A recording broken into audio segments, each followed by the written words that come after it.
सम्पूर्णमा स्वागत छ। आज हामी कोरियन भाषा पढ्ने डे 16 मा छौं। आज पनि हामी संयुक्त उच्चारण नियमकै बारेमा पढ्ने छौं है त।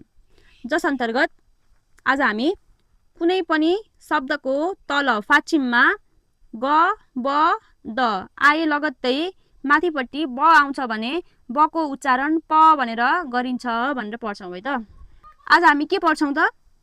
कुनै पनि शब्दको तलपट्टि यानि कि फाचिममा, फाचिम भनेको के हो त?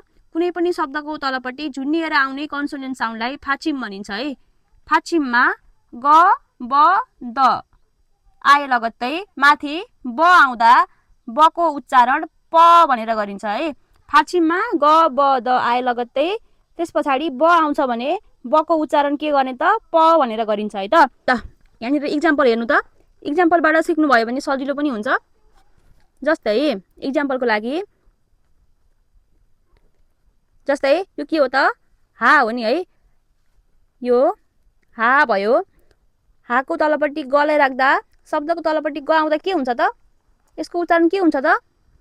क हुन्छ नि है। बिर्सिनु भएको छैन नि? शब्दको तलपट्टि ग आउँदा यसको उच्चारण क हुन्छ। हामीले अघिल्लो भिडियोमा पढिसकेका छौं। अब फाचिममा यहाँनिर के आएको छ त? ग आएको छ है। फाचिममा ग आए लगत्तै त्यसपछि यहाँनिर के आयो त? ब आयो है। ब मा इ लाग्यो के भयो त? बी भयो। अब के भयो त? कुनै पनि शब्दको तल फाचिममा, फाचिम भनेको यो है, झुन्डिएर आउने अक्षरलाई फाचिम भनिन्छ। फाचिममा ग ब द, ग ब द मध्ये यहाँ के आएको छ त? ग आएको छ है। ग आए लगत्तै त्यस पछाडि माथि ब आउँदछ भने यहाँनिर ब आएको छ नि है। बको उच्चारण प भनेर गरिन्छ। अब यसलाई हामीले के उच्चारण गर्नु पर्यो त? प उच्चारण गर्नु पर्यो है। प मा इ लाग्यो के भयो त? पी भयो। पी भयो है। यहाँनिर यसको उच्चारण हाक भयो। अब यो पछाडिको उच्चारण के भयो त? पी भयो है। हाक पी। यसको उच्चारण के भयो त? हाक पी भयो है। हाक पी भनेको के हो त? विद्यालयको फी है। हाक फी भनेको विद्यालयको फी। अब अर्को इक्जाम्पल पनि हेर्नु त। यो के हो त? फ हो नि। फ मा ओ लाग्यो के भयो त? फ मा ओ लाग्यो फो भयो। फोको तलपट्टि यो ग राख्दाखेरि यसको उच्चारण के भयो त? शब्दको तलपट्टि ग आउँदा यसको उच्चारण क हुन्छ है। क हुन्छ।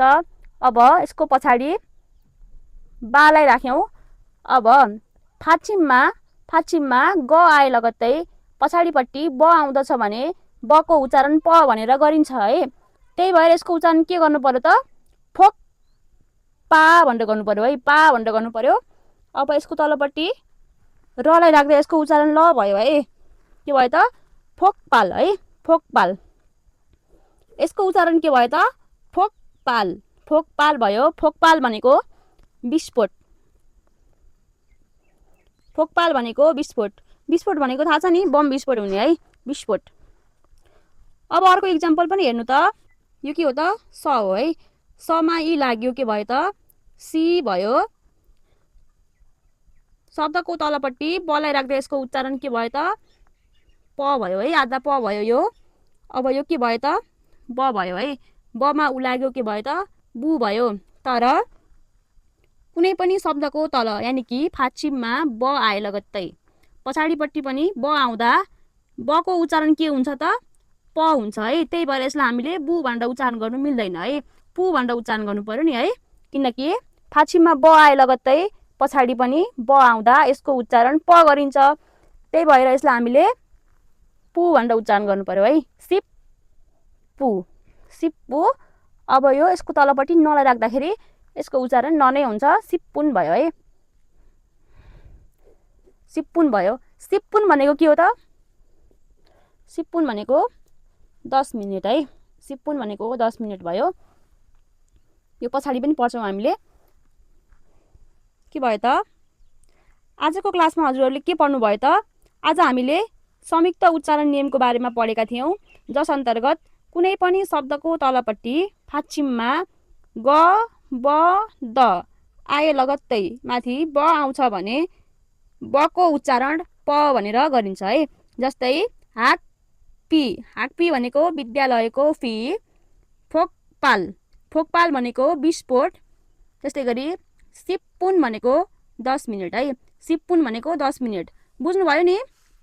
ल आजको लागि यति नै। Thank you for watching this video.